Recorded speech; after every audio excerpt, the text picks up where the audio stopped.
couldn't hear my coaches again. Dadgum, man. I'm probably never fighting here again. All right, Chris, tell the brass I'm never fighting here again, all right? Third time. I'm 0-3 here. 2 other times I left in an ambulance. So, like, no, I'm just joking. New York City is a very great city. Madison Square Garden is ridiculous. But, yeah, I mean, it's just that's what you want. Like I've said, that is a blessing and the curse. The biggest stage possible, the brightest lights possible, the biggest promotion possible, the number 2 guy in the world, the highest stakes, title implications, all of that. And all that was shattered when I lost. So. And then the conversation you had that you don't have to go into details or anything, but Dustin also seemed to be complaining about fouls in there. Did it have something to do with that, what he said to you? Yes, I will admit, yes, his mouth was open and my hand went inside of there. Damn.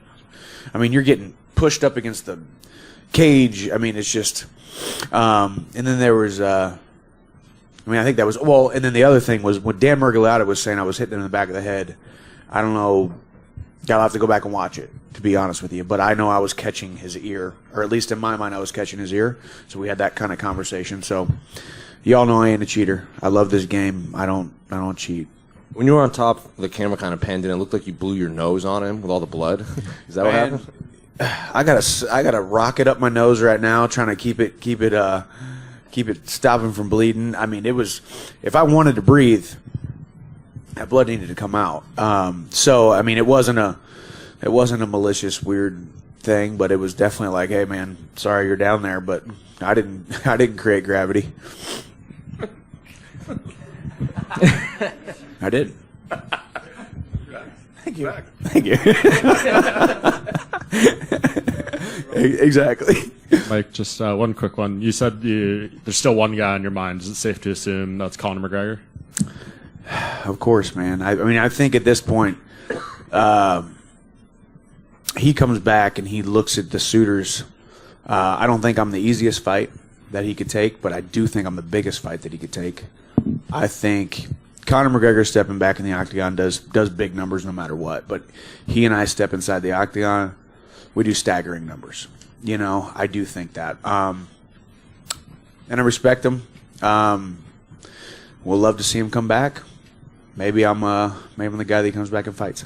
What would be your message to him to, I guess, jump in that USADA pool? Because it sounds like he's going to need 6 months of testing before he can fight.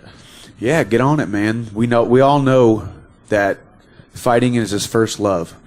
Exactly 6 years ago today, November 12th, 2016, he became the double champion. He apologized to absolutely nobody, and it was absolutely awesome. He's a legend in the sport, man. He's the biggest name in the sport. It was bad enough we had to compete with Bentleys and Bugattis and boats and $100 million whiskey companies. Now we got to compete with the silver lights and the silver screens and bright lights of Hollywood, man. But come back to your first love, Conor. Step inside the octagon with me.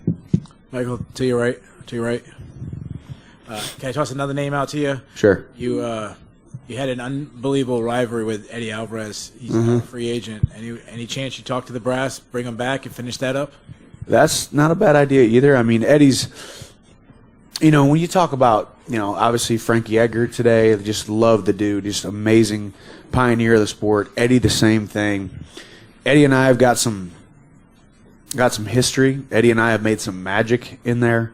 Eddie was a former UFC champion. I would love to see him come back here and get thrown back into the mix, and there ain't no way that he and I are not fighting if he comes back to the UFC. So I love the idea of that fight. I mean, obviously, I'm not throwing in the towel here by any means. I still think I'm one fight away from still being possibly called up for the title shot, but at this point I need to get another win inside the top 5 or top 3, and we'll see. In the middle. Yes, sir. You had a number of opportunities, it looked like, to maybe get your arm under the chin for a rear naked, and it just never seemed to coalesce.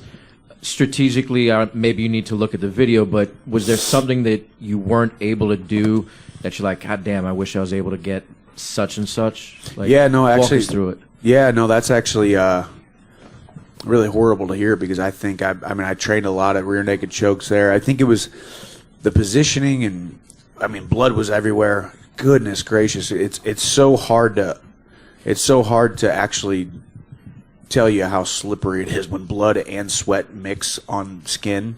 It's absolutely it's crazy from a being on top leverage standpoint. So no, yeah, I'll probably go back and say, well, you blew that one, Michael, because I did think that I was going to be able to rear naked choke him. I actually had visions and visualized myself rear naked choking Dustin this camp, and turns out he did to me. Fudge. Hey, Michael, back here. Yes, sir. 5 fights that you had so far in the UFC, 5-star classics. Is it hard to see the positives right now, what you have accomplished thus far in the UFC, considering you haven't won the championship, or is it easy to see the positives and also see the negatives and work on the negatives? Yeah, no, it's not hard to see. Honestly, I'm 36 years old now. Flight 2701. And I will continue to move forward with complete disregard to my previous failures, my future opposition, and anything that stands in my way. I've gotten to the point now where, man, I'm just living the dream. This is my second career. I had one career outside the UFC, and now I have a new career inside the UFC, and I am absolutely living the dream. Absolutely. And enjoying it. Awesome. And you can play every sport with one ball, but MMA takes 2. And thank you very much for always being in the cage and displaying your guts. Yes, sir. Thank you.